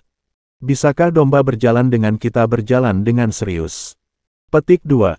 Zhang Jinglin bertanya-tanya, mengapa saya agak canggung mendengarkan kata-kata Anda? Apakah Anda mengatakan bahwa kami tidak serius? Batuk, tidak, kata Ren Xiaosu. Sebenarnya, mereka berdua menemukan bahwa domba ini memang salah tadi malam, tetapi Zhang Jinglin mencubit bahu Ren Xiaosu pada saat itu, memberi isyarat untuk tidak menakuti ular itu. Kemudian Zhang Jinglin meminta benteng untuk memberitahu pos-pos, dan memperhatikan apakah karakter yang mencurigakan muncul di pos. Akibatnya, tidak ada karakter yang mencurigakan ditemukan di setiap posting, tetapi 2 domba yang mencurigakan ditemukan. Ren Xiaosu dan Zhang Jinglin berspekulasi bahwa ini mungkin adalah eyeliner dari organisasi sihir, jadi saya berencana untuk mengambilnya dan mempelajarinya. Namun, Ren Xiaosu tidak menangkap semua domba, tetapi mengembalikan 1 kepala. Zhang Jinglin bertanya, Anda menengadahkan kepala, apakah Anda akan saling menangkap untuk muncul? Tuan Zhang benar, Ren Xiaosu tersenyum, karena pihak lain bersembunyi di luar daerah yang dikendalikan oleh pos terdepan, kita tidak mudah ditemukan. Lalu melihat apakah kita bisa membiarkan pihak lain mendatangi kita. Keduanya langsung menuju pos terdekat di sini. Penjaga segera dipindahkan untuk melihat Ren Xiaosu membawa seekor domba. Panglima dan komandan sudah sangat bersyukur melihat kita. Mengapa kita masih membawa domba? Terlalu banyak, kami tidak bisa makan keduanya. Ren Xiaosu berkata, ini tidak bisa dimakan, tapi tidak masalah untuk mengajakmu makan domba. Dengan mengatakan itu, Ren Xiaosu mengeluarkan beberapa biji melon emas dan menyerahkannya ke penjaga untuk membiarkan mereka pergi ke penggembala terdekat untuk membeli betina pertama. Dia juga secara khusus menekankan bahwa itu pasti seorang ibu. Ingat, mulai sekarang, berhentilah menelepon Komandan Zhang dan Panglima tertinggi, desak Ren Xiaosu, Tuan Zhang dan Ren Xiaosu. Para penjaga saling memandang tetapi tidak berani bertanya mengapa. Zhang Jinglin punya ide, apakah Anda khawatir domba ini bisa menyampaikan informasi? Ya, saudara laki-lakiku Yan Liu Yuan juga memiliki seorang Superman yang mengendalikan pelaku kejahatan. Elang ini dapat menyampaikan apa yang dia dengar dan lihat kepada para pengguna kemampuan, kata Ren Xiaosu. Lagi pula, kedua identitas kita agak sensitif. Jika sudah ada banyak penyihir yang berkumpul di luar pos terdepan, dan kami tahu identitas kami, saya khawatir itu akan sangat sengit. Yah, itu masuk akal, Zhang Jinglin mengangguk. Mengenai pengetahuan dan komando militer, tentu saja, Zhang Jinglin lebih mendalam, tetapi ketika menyangkut pertempuran skala kecil dengan transenden dan kewaspadaan di hutan belantara, Zhang Jinglin jauh lebih rendah daripada Ren Xiaosu. Lagi pula, tanpa Ren Xiaosu, mereka tidak dapat menyimak channel Dongeng Donghua dan menemukan bahwa dua domba sedang menatap mereka untuk waktu yang lama. Agak sulit dipercaya untuk membicarakannya dengan orang lain. Ketika penjaga kembali dengan domba betina, Ren Xiaosu membuat panci berisi air dingin dan menuangkannya ke kepala domba. Domba berkedut dan terus berpura-pura mati. Ren Xiaosu senang, dan dia berkata kepada penjaga di samping, ambil kuali di dapur. Kupikir domba ini mungkin terkena serangan panas. Ayo makan. Begitu domba mendengar ini, dia langsung pingsan, dan kali ini dia benar-benar pingsan lagi. Setelah lebih dari 10 menit, dia bangun lagi. Dan pada saat ini dia bahkan bisa mendengar suara derak kayu kering di atas dapur. Dia berdiri, dan kemudian menatap Ren Xiaosu dengan ketakutan. Sejujurnya, Ren Xiaosu tidak yakin apa domba ini, apakah kemampuan orang lain yang luar biasa. Apakah ini sesuatu yang lain? Dan domba tidak yakin apakah Ren Xiaosu menemukan identitasnya atau ingin makan domba, bagaimanapun, kedua belah pihak berada dalam tahap sementara. Ketika domba melihatnya, Ren Xiaosu menoleh ke Zhang Jinglin dan berkata, Tuan Zhang, pergi ke rumah dan istirahat dulu. Aku akan melakukan konstruksi psikologis untuk domba ini. Domba-domba menjadi panik begitu mereka mendengar ini, konstruksi psikologis. Apakah sangat beradab, konstruksi psikologis apa yang Anda lakukan sebelum makan sendiri? Namun, dia membiarkan Xiaosu memanggil Zhang Jinglin sebagai Zhang, dan membiarkan pihak lain pergi beristirahat di rumah, yang lebih sesuai dengan dugaannya tentang hubungan antara tuan dan pelayan. Saya melihat Ren Xiaosu berkata kepadanya, apa yang kamu? Domba, apa? Tidak ada bahasa, Ren Xiaosu menggaruk kepalanya. Kemudian domba melihat Ren Xiaosu menarik kembali segenggam rumput dari sisi tiang, tetapi dia tidak memberi makan langsung ke domba. Tetapi mengambil sebotol kecil obat hitam dari ruang penyimpanan dan meletakkannya di rumput sebelum menyerahkan rumput ke dengan mulutmu. Dia tidak tahu apa benda gelap di rumput, beraninya dia memakannya. Tepat sebelum dia melarikan diri, Ren Xiaosu mencekik lehernya dan menjejalkan mulutnya dengan rumput liar. Pertama-tama Ren Xiaosu menetapkan bahwa domba ini 100% bermasalah. Sekarang tergantung pada apakah pihak lain dikendalikan atau dia memiliki kesadaran independen. Ren Xiaosu memelihara domba dan domba betina lainnya, hanya untuk melihat bahwa domba-domba itu mulai terkesiap, tetapi ia selalu bersembunyi jauh dari domba betina. Domba merasa seperti api yang membakar di tubuhnya, dan mata domba betina secara tidak sadar berubah sedikit, tetapi alasannya tidak memungkinkannya untuk melakukan hal-hal mengerikan seperti itu. Namun, dia bersembunyi, dan betina merasakan napas dari hidungnya, tetapi dia membungkuk. Pada saat ini, pelayan sihir itu hampir putus asa. Dia ingat senyum pelayan muda tadi, dan berpikir dalam hati apa yang dilakukan orang ini. Pada saat terakhir ketika domba betina mendekat, Ren Xiaosu membawa domba keluar. Dia berkata kepada Zhang Jinglin, "Tuan Zhang, saya kira domba ini adalah perubahan manusia. Dia seharusnya tidak memiliki cara untuk menghilangkan bentuk domba." Zhang Jinglin bertanya, "Di mana Anda tahu?" "Aku memberinya obat. Jika dia domba, aku khawatir aku tidak bisa menahannya lagi." "Seharusnya kemauan manusia yang membuatnya menahan diri," Ren Xiaosu tertawa. Zhang Jinglin merenungkan bahwa meskipun penilaian Ren Xiaosu agak kasar dan sederhana, itu masuk akal. Namun, pada saat ini, Ren Xiaosu tiba-tiba mengerutkan kening, dan dia berkata kepada dua penjaga, "Kalian berdua bawa Zhang pergi, sekarang." "Apa yang terjadi?" Zhang Jinglin bertanya-tanya. "Aku menemukan bahwa seorang lelaki berjubah abu-abu yang aneh mendekati sini dengan cepat. Bukankah kita katakan menangkap ikan besar sebelumnya? Sekarang sepertinya kita menangkapnya." Ren Xiaosu berbisik menjauh dari domba. "Tapi sebaiknya kau pergi dulu, jangan sampai, setelah beberapa saat, pertempuran melukai Anda secara tidak sengaja. Anda kembali setiap 8 jam, dan tidak peduli siapa yang datang dari pihak lain, pertempuran akan berakhir." Zhang Jinglin menatap Ren Xiaosu dengan dalam, lalu berbalik dan pergi. Ren Xiaosu tertegun sejenak, "Jangan bilang jaga itu atau apalah, kamu terlalu konyol." Zhang Jinglin berkata tanpa menoleh ke belakang, "Aku tidak bisa membantumu." Domba menatap punggung Zhang Jinglin, merenung. Bab 1068, Penyihir Mago. Ren Xiaosu dapat menemukan tamu yang tidak diundang itu karena dia sudah melepaskan Su yang lama, dan dia menyadari bahwa kesadaran anti pengintaian jubah abu-abu tidak terlalu kuat. Keberadaan. Tentu saja, Ren Xiaosu tidak akan meremehkan pihak lain, dan masih akan menggunakan kekuatan penuhnya begitu dia menunggu untuk itu. Lawan hanya berjarak 500 meter dari pos terdepan. Domba melihat Zhang Jinglin mengungsi, meninggalkan Ren Xiaosu untuk istirahat, dan mungkin menduga bahwa penyihir itu telah tiba. Pada saat ini dia tidak takut, tetapi menatap remaja di depan dengan minat. Umurnya tidak besar, seharusnya hanya 18 atau 19 tahun, ototnya tidak berlebihan, tetapi mengandung kekuatan yang besar. Ketika Ren Xiaosu hanya mencekiknya, itu benar-benar tidak memiliki perlawanan sama sekali, dan telapak tangan dan lengan pihak lain sekuat baja. Hanya saja jika Anda memiliki kekuatan, Anda tidak bisa melawan penyihir.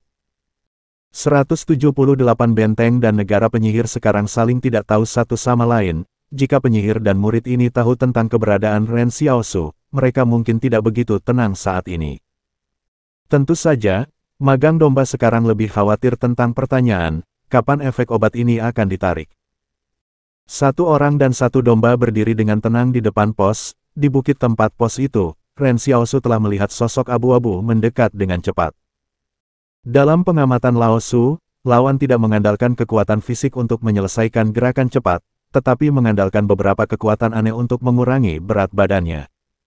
Sehingga menyelesaikan gerakan maju melayang rendah ketinggian. Ren Xiaosu harus mengakui bahwa, seperti kata Zhang Jinglin, metode penyihir memang aneh. Dia berdiri diam di gerbang pos dan melihat ke sisi lain, dan sisi lain memandangnya diam-diam dari bawah tudung abu-abu. Ketika penyihir itu mendekat, Ren Xiaosu tiba-tiba merasa dia semakin berat, seolah-olah gravitasi di sekelilingnya meningkat. Dia saling memandang dengan tenang, dan melihat bahwa penyihir itu memegang batu putih di tangannya, dan dia baru saja melihat batu dari celah macan pihak lain. Mata ungu menyala terang. "Tunggu, mengapa mata ungu ini begitu akrab?" Dia melihat senjata ketiga istana dalam benaknya. Mata ungu pada batu hitam itu persis sama dengan tangan lawan. Si penyihir sekarang memberikan gravitasi padanya, yang seharusnya menjadi metode aneh dalam warisan pihak lain, dan pihak lain harus menggunakan batu di tangannya untuk menggunakan metode ini. Kalau tidak, pihak lain tidak akan diam dan harus memegang batu.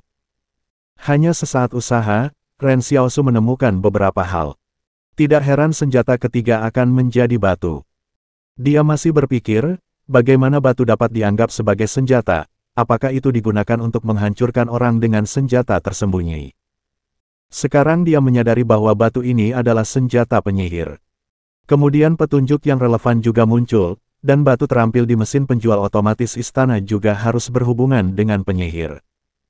Memikirkan hal ini, hati Ren Xiaosu terasa panas, tetapi dia tidak bisa memikirkannya lagi. Ketika tekanan pada tubuhnya menjadi lebih besar, wajah Ren Xiaosu berwibawa. Namun, Ren Xiaosu merasa sedikit aneh, lawannya hanya berjarak 10 meter, jarak ini hanya 1 menit baginya. Dan Lao Su telah memanjat lereng bukit di belakangnya, mengintai dengan kecepatan Lao Su, takut bahwa itu tidak akan digunakan sebentar, dia bisa menikam pedang hitam di belakang penyihir. Melihat penampilan pihak lain yang tidak siap, Ren Xiaosu tampaknya sedang memandangi si manis putih konyol, jelas penyihir kuat yang legendaris, mengapa hal itu begitu bodoh? Tunggu, kerajaan penyihir dan 178 benteng tidak pernah berperang selama 17 tahun. Tidak ada individu yang kuat seperti transendensi 17 tahun yang lalu. Meskipun ada ksatria, ksatria tidak pernah berpartisipasi dalam perang di Northwest. Jadi, apakah pihak lain akan sedikit kehilangan kontak dan tidak tahu perubahan Central Plains hari ini? Memikirkan hal ini, Ren Xiaosu tiba-tiba berpura-pura berjuang, tetapi dia tidak menggunakan terlalu banyak kekuatan, karena dia merasakan kekuatan pihak lain. Khawatir dia akan benar-benar melepaskan diri dengan sedikit usaha. Lagi pula, musuh lebih cenderung mengatakan yang sebenarnya ketika tiket yang menang ada di tangan. Penyihir itu menatap Ren Xiaosu dan berkata sambil tersenyum, jangan mencoba untuk berjuang lagi. Teknik pengikatan tanah ini bahkan tidak dapat membebaskan diri dari gladiator yang paling kuat di kerajaan. Ren Xiaosu berkata dengan dingin, apakah kamu seorang penyihir? Penyihir itu berkata sambil tersenyum, kamu bisa memanggilku Tuan Mego. Dengan itu, mata ungu tiba-tiba berubah cerah pada batu di tangan penyihir, dan Ren Xiaosu terkejut melihat bahwa domba-domba di sekitarnya berubah menjadi sosok manusia. Si penyihir memandang magang barunya untuk sementara waktu, lalu mengerutkan kening kotor. Pekerja magang itu melirik ke bagian bawah tubuhnya dan buru-buru berkata, Tuan Maek, anak ini memberi saya obat. Ternyata begitu, Mego mengangguk, bagaimana dengan yang lain di pos ini? Bocah ini entah bagaimana mengetahui bahwa kamu akan datang, jadi dia mengirim penjaga untuk membawa tuannya pergi, dan dia pergi, kata magang itu. Ren Xiaosu tampak aneh ketika mendengar ini, tapi dia segera meningkatkan gerakannya yang berjuang dan mengubah wajahnya menjadi marah, untuk menutupi pikirannya yang sebenarnya. Ren Xiaosu bertanya-tanya, apakah penyihir dan para pelayannya salah paham, dan seterusnya, apakah itu karena dia membawa adegan Zhang Jinglin dan disalah tafsirkan oleh pihak lain. Dengan saya, jangan Anda ingin menyakiti Zhang, Ren Xiaosu meraung.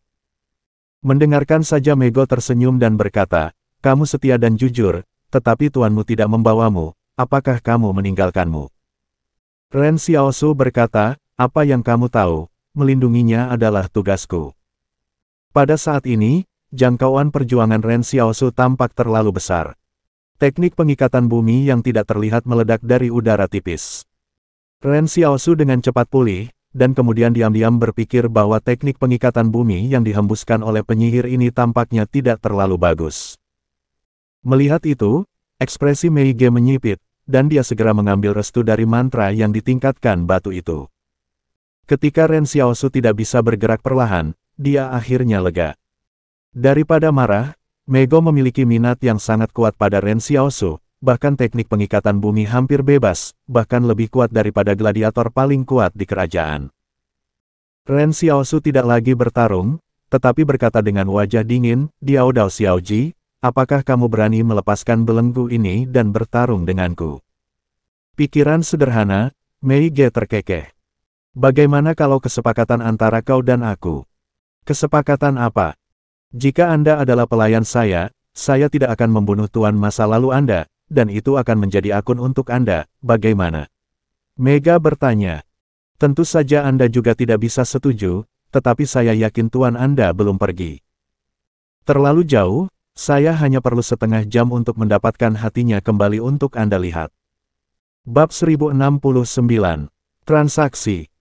Ren Xiaosu mengerti bahwa kesepakatan yang dikatakan penyihir mago mungkin adalah dia melayani sebagai pelayan ke pihak lain, tetapi dia tidak akan membunuh Zhang Jinglin untuk kenyamanan. Selain itu, katakanlah penyihir itu ingin membunuh Zhang Jinglin.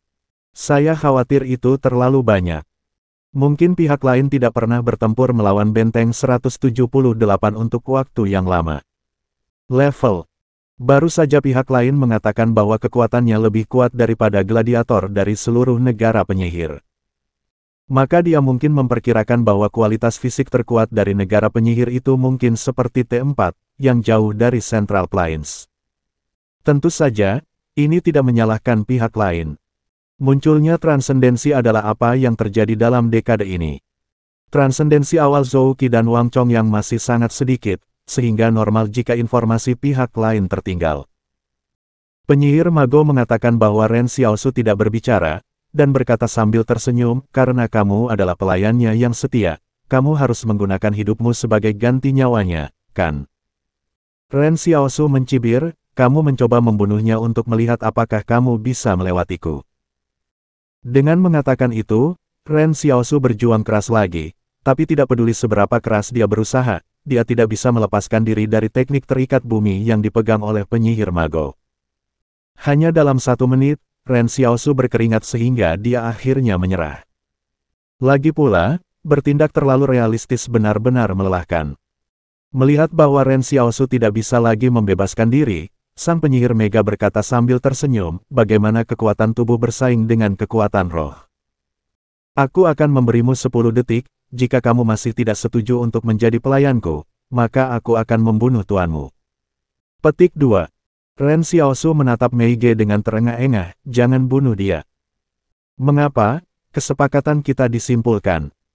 Anda berpikir tentang hal itu, ketika bahaya datang, dia benar-benar meninggalkan Anda dan melarikan diri sendirian, tetapi Anda ingin mati dengan rela untuk orang seperti ini. Apakah itu sepadan? Tertawa, ekspresinya terselubung di bawah tudung jubah abu-abu, tetapi senyum dalam kata-katanya menunjukkan ekspresinya yang tak terkendali di dalam hatinya. Ren Xiaosu terdiam, dan tidak mengatakan sampai setengah menit kemudian, apa yang harus saya lakukan. Manfaat, penyihir mago dengan hati-hati memandang Ren Xiaosu. Di negara sihir, akan menjadi kehormatan besar bagi semua orang untuk mensubscribe channel Dongeng Donghua mengikuti saya ke Menara Penyihir. Bahkan anggota keluarga kerajaan di dunia sangat ingin menjadi mata sejati saya. Anggota penyihir, apakah Anda bahkan bertanya kepada saya manfaat apa yang ingin saya berikan kepada Anda? Tidak bagus, mengapa saya harus menjual hidup saya kepada Anda? Ren Xiaosu berkata, jika Anda tidak memberi saya manfaat detak jantung, bagaimana saya rela menjadi pelayan Anda?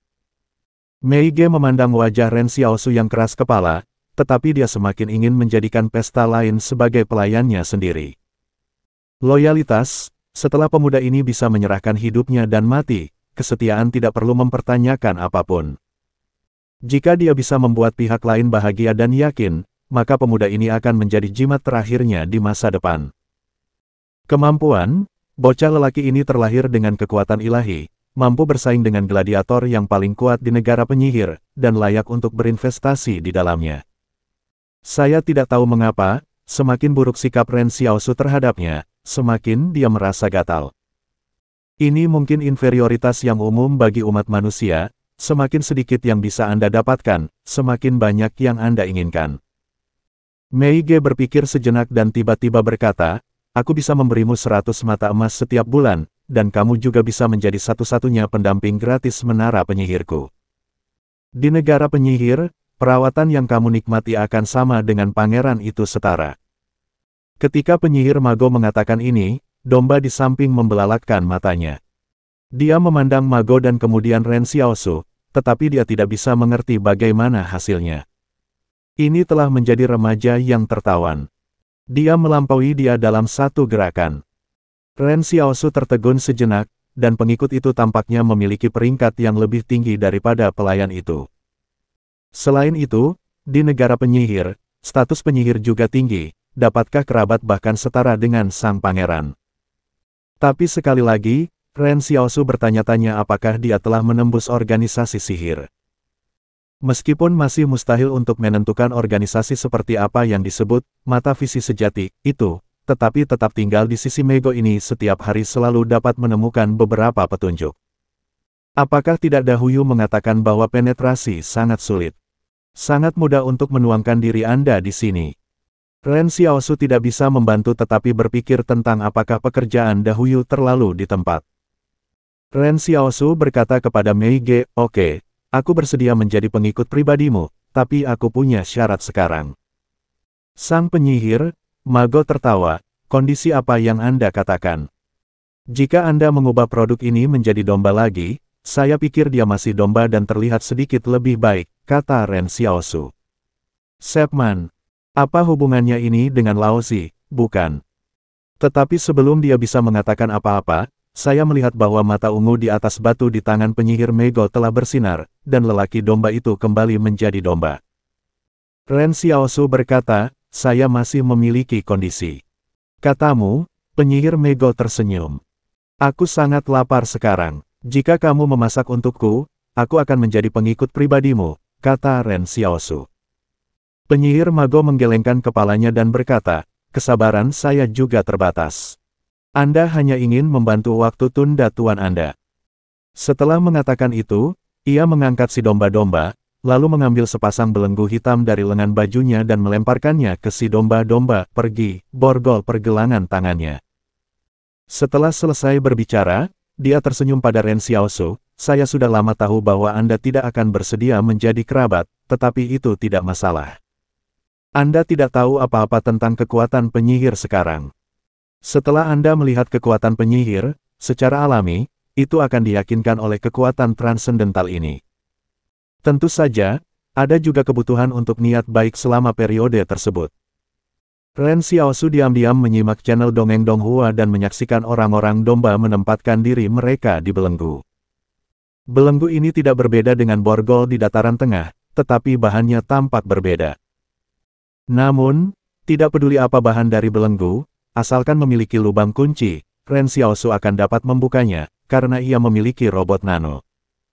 Hampir semua orang Central Plains tahu bahwa tanda Northwest Marshal dan Barrier Destroyer adalah baju besi luar yang terdiri dari robot nano. Tetapi mereka hanya tahu bahwa gadget ini dapat digunakan untuk bertarung, tetapi mereka tidak tahu bahwa ini adalah yang paling kuat di dunia. Kunci utama. Tentu saja, Ren Xiaosu belum pernah menggunakannya sebelumnya, apapun yang terkunci di depan pisau hitam jarang. Pada saat ini, penyihir Mago sangat bangga, jika Ren Xiaosu begitu sederhana dan langsung sebagai pengikutnya, ia tidak terlalu lega. Sekarang Ren Xiaosu telah berulang kali mencoba untuk membantu tuannya menunda waktu, tetapi Mei Ge tidak kesal sama sekali. Hari-hari masih panjang, dia punya waktu untuk mempengaruhi bocah bumi menengah ini. "Ayo pergi," Mego tersenyum penuh kemenangan, "meskipun aku tidak menemukan apa yang kuinginkan, aku mendapatkan rejeki nomplok cukup." Sebenarnya, Mei Ge bukan kelas penyihir peringkat tertinggi di mata penglihatan sejati. Ada peringkat di dunia biasa, dan tentu saja ada juga di organisasi penyihir. Sejauh kemampuan Mek yang bersangkutan, di mata visi nyata, ia sebenarnya hanya pilihan terakhir, jadi ia dikirim untuk mengamati pergerakan 178 benteng lebih dari 2 tahun lalu. Pada akhir masa jabatan 2 tahun, Mego, yang hendak kembali ke negara sihir, tiba-tiba merasa bahwa kekuatan yang memiliki asal yang sama tiba-tiba lahir di dunia tengah. Ini adalah situasi yang sangat langka, dan tingkat kekuatannya sangat tinggi. Jadi, Mego tinggal di sana selama 1 bulan lagi dan ingin melihat apakah dia bisa menemukan petunjuk. Tapi sekarang dia telah berhenti mencari. Benteng 178 bukanlah penyihir levelnya yang bisa pergi. Lebih baik memberikan pesan kepada Eye of True Vision. Secara alami akan ada hadiah setara yang menunggunya. Bab 1070, Daxing Northwest 3.0. Di bawah desakan domba, Ren Xiaosu memulai perjalanan ke barat. Itu adalah kebetulan bahwa muridnya juga ingin menjauhkannya dari Sitian. Faktanya, Ren Xiaosu belum pernah memikirkannya sebelumnya, dan dia masih memiliki kesempatan untuk pergi ke negara yang begitu jauh dalam hidupnya. Dia tidak tahu kemana dia pergi, atau apakah dia bisa menyelesaikan misi infiltrasi. Ren Xiaosu hanya tahu bahwa momen ini mungkin adalah puncak dari kehidupan Mego. Jika Mego pergi ke Central Plains dan mengatakan bahwa ia telah mengawal penghancur penghalang, aku takut Mego akan menjadi bintang yang paling mempesona di seluruh aliansi penghalang. Pada saat ini, Mei Ge membawa para pelayan dan Ren Xiaosu, mengambil keuntungan dari malam itu untuk dengan cepat melewati area yang diblokir oleh pos terdepan. Ren Xiaosu menemukan bahwa Mego ini sepertinya tahu jalur patroli dan waktu patroli pos terdepan, dan dia tidak menemukan penjaga di sepanjang jalan. Ini membuat Ren Xiaosu lega. Lagi pula, jika penjaga dijumpai di jalan, penjaga pasti akan mencegatnya. Jika penjaga menembak, Mego pasti akan membalas. Jika Mego menembak, maka dia hanya bisa membunuh Mego. Dengan cara ini, bukankah rencana penetrasi akan hancur? Ren Xiaosu dengan tulus berterima kasih kepada Mego. Sebelum fajar, mereka melewati blokade semua pos terdepan, di mana penyihir Mago akhirnya menghela napas lega. Ren Xiaosu duduk di tanah dengan belenggu, dan kemudian berkata kepada pelayan penyihir, "Hei, domba, temukan aku air." Semua pelayan penyihir itu terkejut, siapa domba itu? Siapa domba itu? Ren Xiaosu tidak senang, kamu bisa menjadi domba, apa kamu bukan domba? Namaku Li Chenggong. Pelayan penyihir Li Chenggong berkata, kamu hanya seorang tawanan di samping Tuan Mego, hargai aku sedikit. Ren Xiaosu menoleh dan berkata kepada Mego, kamu harus mengubahnya menjadi domba, jika kamu berubah, aku akan menganggapmu sebagai kerabat. Li Gongli. Namun, kali ini Mei Ge tidak menerima kepindahannya, tetapi mengedipkan mata pada Li Gongcheng, pergi mencari air, aku juga haus. Ngomong-ngomong, cari Liu Ting, dia harusnya berada di dekatnya.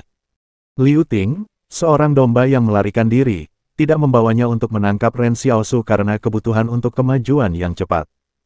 Ren Xiaosu berpikir, kedua domba ini masih mempertahankan kebiasaan penamaan di dunia tengah. Sepertinya, seperti kata Dahuyu, orang-orang Turki tengah diculik terlalu banyak, sehingga kerajaan penyihir muncul. Beberapa perubahan aneh. Saya tidak tahu apakah organisasi penyihir bernama Eye of True Vision ini menyesalinya. Menculik begitu banyak orang aborigin pertengahan secara langsung mengasimilasi para penyihir. Tentu saja, semua penyihir visi sejati juga harus menyimak channel Dongeng Donghua dan mempertahankan budaya dan bahasa mereka sendiri sebagai simbol status mereka. Melihat Ren Xiaosu linglung, Mei Ge tiba-tiba bertanya, apa yang kamu pikirkan? Oh, Ren Xiaosu meliriknya, sedikit rindu rumah. Ini benar, dahulu kala, meskipun Ren Xiaosu tinggal di kota Pasarno 113, ia tidak pernah menganggapnya sebagai rumah. Kemudian, saya pergi ke Yang, Li, Qing, Zhou, Kong dan Wang, dan tidak ada tempat baginya untuk bernostalgia. Sampai dia datang ke barat laut, sampai dia dan Yang Xiaojin memiliki rumah pertama mereka di penghalang 144. Mega berkata sambil tersenyum, rumah adalah konsep yang sangat nihilistik. Manusia tidak boleh terperangkap dalam hal sekuler ini. Ren Xiaosu tidak memiliki udara yang baik, kamu tahu, apa kentut? Mei Ge dicekik oleh Ren Xiaosu, dan berpikir dalam hatinya, aku ingin mempengaruhinya. Aku ingin memengaruhinya, aku tidak bisa marah. Pada saat ini, 8 jam yang disepakati antara Ren Xiaosu dan Zhang Jinglin telah berlalu. Ketika Zhang Jinglin kembali ke pos, tidak hanya dia dan 2 penjaga lainnya. Tetapi juga master seperti Wang Fengyuan dan Dahuyu tiba, setelah mereka menerima berita tentang serangan komandan dan komandan, mereka langsung berkendara. Takut bahwa ini di barat laut hanya 2 hati utama dari yang mengaku ada di sini. Ketika mereka tiba di dekat pos terdepan, langit akan menyala, dan sebagai hasilnya, Fang Yu mengetahui bahwa Zhang Jinglin adalah satu-satunya tempat di tempat pertemuan yang disepakati. Tetapi dia tidak melihat Ren Xiaosu. Dahuyu berkata dengan suara menangis pada saat itu, Komandan, bagaimana dengan komandan muda? Zhang Jinglin melambaikan tangannya dengan tak percaya, "Yah, dia tidak ada di sini, berhenti bertindak." Dahuyu menyingkirkan tangisannya, "Oh, bagaimana dengan yang lain?" Masih di pos, Zhang Jinglin melirik arlojinya, dia setuju dengan saya untuk pergi ke pos setelah 8 jam. Meskipun saya tidak tahu apa yang akan dia lakukan, kita lebih baik melakukan apa yang dia katakan. Oke, hanya hampir 15 menit, dan hampir sama dengan berjalan di sini. Ketika mereka tiba di pos, itu kosong. Wang Fengyuan berjongkok di tanah dan dengan hati-hati mengamati semua jejak. Dari cetakan sepatu, ada 2 orang asing selain komandan muda, dan 2 prajurit penjaga, salah satunya harus menjadi penyihir. Shuprin itu datang dari jarak dari ringan ke berat. Mungkin datang dengan apa yang disebut teknik apung, dan mengangkat berkah teknik apung di pos. Mereka juga tidak tahu apa teknik penyihir itu, tetapi mereka telah melihatnya dalam perang, sehingga mereka dicatat dan diklasifikasikan dan diarsipkan. Wang Fengyuan mencari petunjuk di jejak dan menganalisis masa lalu. Komandan muda tampaknya terjebak, jadi dia telah meluncurkan perjuangan yang sangat sengit di tempat. Kita semua telah melihat teknik ini, itu harus menjadi teknik yang mengikat. Kemudian, komandan muda itu tertangkap mendorong pergi, jejak kaki di tanah menunjukkan bahwa dia tersandung di sini. Saya harus mengatakan bahwa Wang Fengyuan juga seorang pekerja intelijen yang sangat baik. Hanya dengan melihat jejaknya, Anda dapat menebak bahwa Ren Xiaosu didorong di sini oleh orang-orang domba di sini. Visi ini benar-benar beracun. Da Houyu berkata dengan terkejut, dengan kekuatan seorang tuan muda, bahkan seorang penyihir tidak bisa begitu saja membawanya pergi. Apa yang terjadi? Tidak jelas. Wang Fengyuan mengerutkan kening dan menggelengkan kepalanya. Da Houyu berkata kepada Zhang Jinglin, "Komandan, saya sekarang mengejar untuk menyelamatkan komandan muda.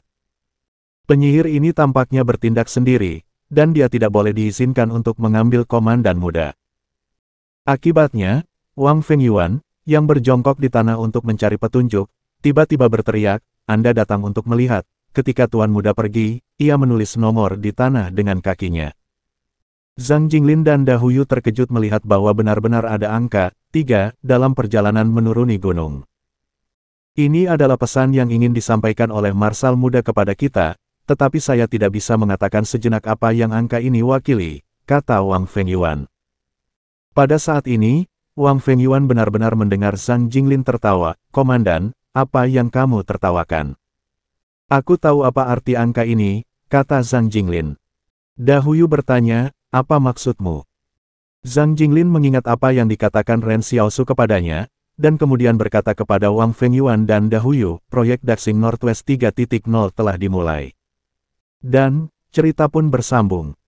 Terima kasih buat Anda yang sudah mengikuti alur cerita The First Order, atau Di Yisulai, di channel Dongeng Donghua, dan yang sudah bantu subscribe. Semoga selalu diberi kesehatan, dimudahkan segala urusan, dilancarkan usahanya, dan dimurahkan rezekinya. Bagi yang suka dengan alur cerita Donghua yang lainnya, silahkan cek di playlist, yang tentunya pasti tidak akan kalah seru ceritanya. Dan semuanya sudah Mimin rangkum di sana. Semoga bisa terhibur dan terima kasih.